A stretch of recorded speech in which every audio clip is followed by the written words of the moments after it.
आपण दृश्य पाहिलेली आहे। वानखेडे स्टेडियम बाहेर चाहत्यांची झुंबड उडालेली आहे आणि यावेळी वानखेडे स्टेडियम बाहेर चेंगराचेंगरी सुद्धा चाललेली आहे। मोठ्या संख्येनं इथे मंडळी दाखल झाल्यामुळे बॅरिकेडिंगमुळे थोडासा गोंधळ झाला आणि चेंगराचेंगरी झाली। ही दृश्य आपण पाहतोय, अनेकांच्या चपला सुद्धा हरवलेल्या आहेत। त्याचबरोबर काही मंडळी एकमेकांवर सुद्धा पडलेली पाहायला मिळाली।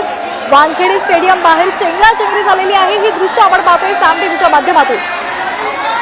भारतीय संघाचं स्वागत करण्यासाठी मोठ्या संख्येनं आता क्रिकेट चाहते मुंबईमध्ये पोहोचलेले आहेत। वानखेडे स्टेडियम बाहेर पाहायला मिळत आहे आणि याच वेळेला एकच गर्दी झालेली पाहायला मिळते आणि त्यामुळे आता इथे चेंगराचेंगरी झालेली सुद्धा पाहायला मिळाली। मेरे ऊपर ऐसे भैया है, भाई है वो। हाँ हाँ, वो ऊपर है, मेरी एक बहन है वो इधर ही है। हाँ,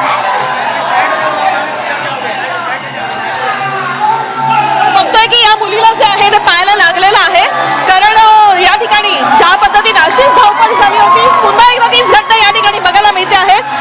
आपण बघतोय की कशा पद्धतीनं लोक वर जात आहेत आणि या ठिकाणी जे काही सामान ठेवलेलं आहे त्यामुळे वर जाणाऱ्यांना अडचण निर्माण होते। पुन्हा एकदा लोक पडलेली बघायला मिळत आहेत आणि याच ठिकाणी खरं तर काही वेळेपूर्वी अशीच घटना घडली होती, तर तीच घटना या ठिकाणी पुन्हा एकदा घडताना बघायला मिळत आहे आणि पुन्हा लोक या ठिकाणी पडताना बघायला मिळत आहेत। एकीकडे वर जायचा उत्साह आहे, तर दुसरीकडे अशा पद्धतीनं जी व्यवस्था केलेली आहे त्याच्या संदर्भात प्रश्नचिन्ह उपस्थित होत आहेत।